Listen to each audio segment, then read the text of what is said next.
Hello, I'm Kurt Roosen of the Manx ICT Association, and in this animation I'm exploring the potential to use information and communication technologies to enable the citizen and to make government much more efficient. Just before Christmas 2014, the Chief Minister spoke in Tynwald about developing a new digital strategy to streamline government, make it more efficient and also provide great online services for the public by using digital and communication technology. Mr. Bell described how the iPads and smartphones, which he could see all around Tynwald as he spoke, are a sign of the technological revolution which is changing all of our lives. To its credit, the Isle of Man government has been very forward-thinking and online for 20 years.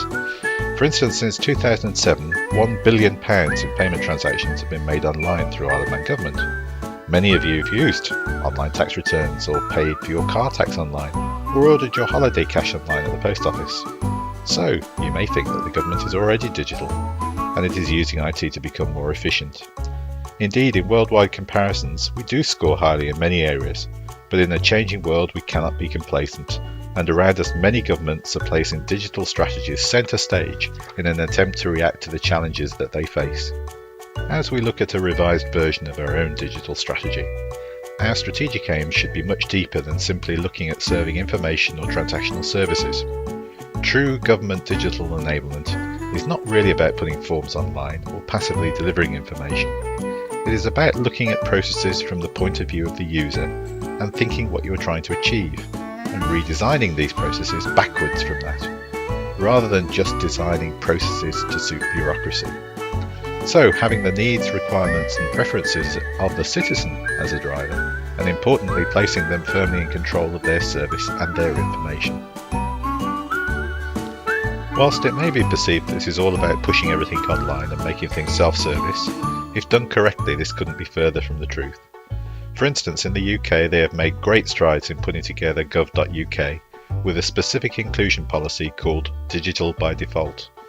The goal is the creation of digital services that are so straightforward and convenient that all who can use them will choose to do so. Yet many online services which have been earmarked for improvement are still just online versions of the paper systems that went before them. I have seen this described as putting lipstick on a pig. What we need to do is move towards redesigned services which are easier to use, thanks to IT. You have to look at what each citizen is trying to achieve in their interactions with government and make it efficient and easy to do so. This isn't easy or quick and requires new skills, challenges and also changes to years of built-up processes, legislation and regulation. Also importantly, you should never totally remove channels of communication that allow interaction with real people, and never force people to do things in a particular way. If you can make it easy and convenient to use services online, then people will choose to do so. Use the digital route. That's what's happening in almost every other walk of life. But there are two concerns that need to be addressed. First, the perception that automation is about reducing headcount.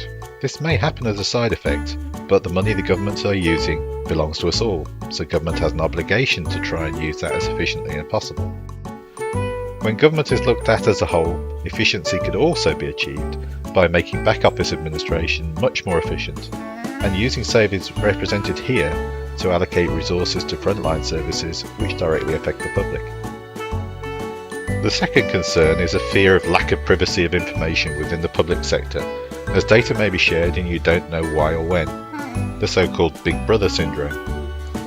However, a well-constructed digital strategy should help to safeguard privacy. If we use a citizen-centric approach, then you can take it as read that all data held by government about you is yours. So the government are simply temporary custodians.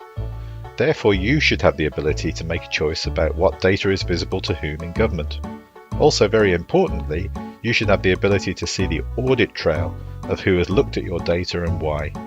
This also extends to being able to remove your permission, like you could with any online retailer. To give an example of how this could work, if you currently go to A&E, they do not generally have access to your GP records, and the same is true the other way around. If you had a card that you could pop into a reader when you're in one of these places, and like a cash machine enter a PIN, this would authorise access to your records on the spot. What is significant about this is you have chosen to do it, but equally you could choose not to. There is no data as such on the card that you have, and so no real risk if it's lost.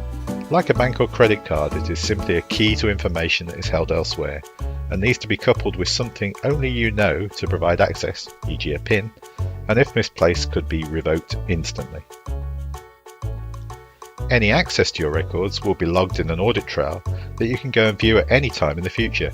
This type of system has already been successfully deployed in Germany and other countries worldwide. On the wider issue of letting one part of government talk to another, consider how many times you tell government where you live, and often have to prove it, when they already know this. Imagine how much easier it would be to simply tell the government, "You already know this, and I authorise you to go and get that information from where it is held to fill it in for me." But again, the key to this is that the citizen, the owner of the data, chooses to allow this. The government also holds lots of data about itself, and the movement towards open government, which we have actually signed up to, should mean that government data should be readily and easily available, from voting patterns to MHKs, right the way through to online, constantly updated financial information. Defining a new government digital strategy is a good thing if it is done intelligently and with the citizen or customer firmly in mind. We need to be more efficient in the way that we do things, and should have the advantage of taking items of best practice from around the world, but implementing them better and faster because we aren't as encumbered by having to do things on an immense scale. The journey to construct our government's digital strategy is only just the beginning. But from the Manx ICT Association's, MICTA's perspective, we are already seeing an openness to engage, to challenge the status quo, and to stretch the thinking on what the art of the possible could be.